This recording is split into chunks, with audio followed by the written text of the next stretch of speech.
subscribers. I just got back from, as you can tell by the music, from seeing Jason Bourne, a part of a movie series that I really love, and I gotta say has probably some of the best modern action films. There's the poster for the movie, and this is a series that I have loved for a very long time. I remember reading the books when I was in 7th grade. Loved the first 3 books: Bourne Identity, Supremacy, Ultimatum. All 3 of them good solid books, and I really loved them. Robert Ludlum, he really wrote the books really great, and the movies were really good as well. And if you're wondering, yes, I am going to review the older films, the Bourne Identity, Supremacy, and Ultimatum. I will get to those, but just to let you know right now, I am not going to review the Bourne Legacy.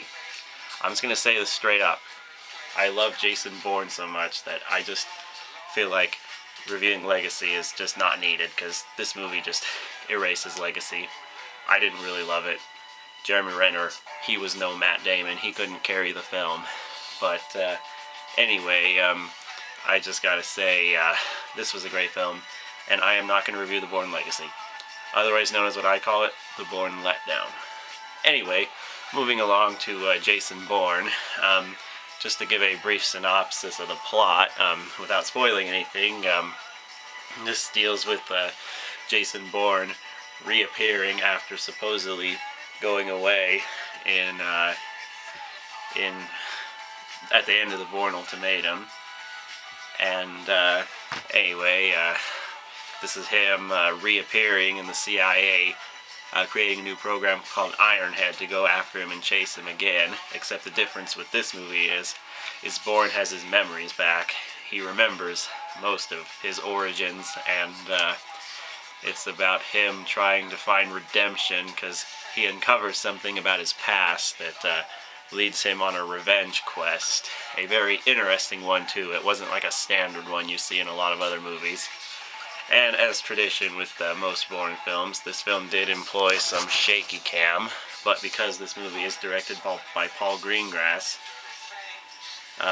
he knows how to use shaky cam really good, and you could still see what was going on with the fights. And boy, there were some mind-blowing action set pieces in this film, some really good action scenes. If you remember what set piece is, that's my way of saying, or a fancy way of saying action scene.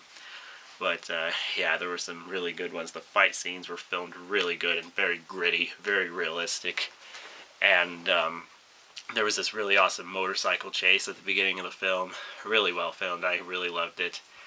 And there was also, the climax of the film was freaking great. I'm not going to say much about the climax, but great is the only word used to describe it. Great and badass. That also is what describes Matt Damon's return to the role that made him an action movie star.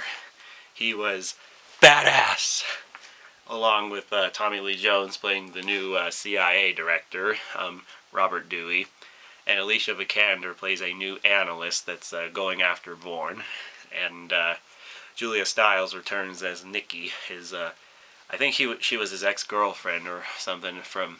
I'm not sure, the movies didn't really clarify that, but I believe she was, because the books go in more detail. And anyway, this was just a really great return to form. The characters were great, they're solid, and I gotta say, it was on par with my favorite Bourne film, which I think it's a tie with the Bourne Ultimatum. And Matt Damon, you are back, and better than ever as Jason Bourne. I tip my hat to you. This movie was well worth the wait, and I don't have much other to say than go see this movie. And this movie for sure gets 5 Durans, and be looking forward to my series review of the other Bourne films: Ultimatum, Supremacy, and Ultimatum.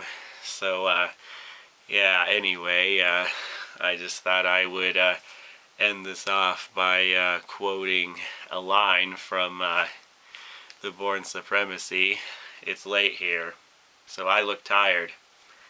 I'm gonna go get some rest.